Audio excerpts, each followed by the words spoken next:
Drivers in Lafayette will need to be aware of one busy area that will be under a road closure this weekend.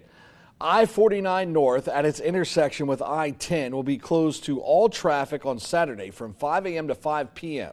DOTD says this closure is necessary for crews to remove formwork and clean the roadway of the I-10 eastbound overpass.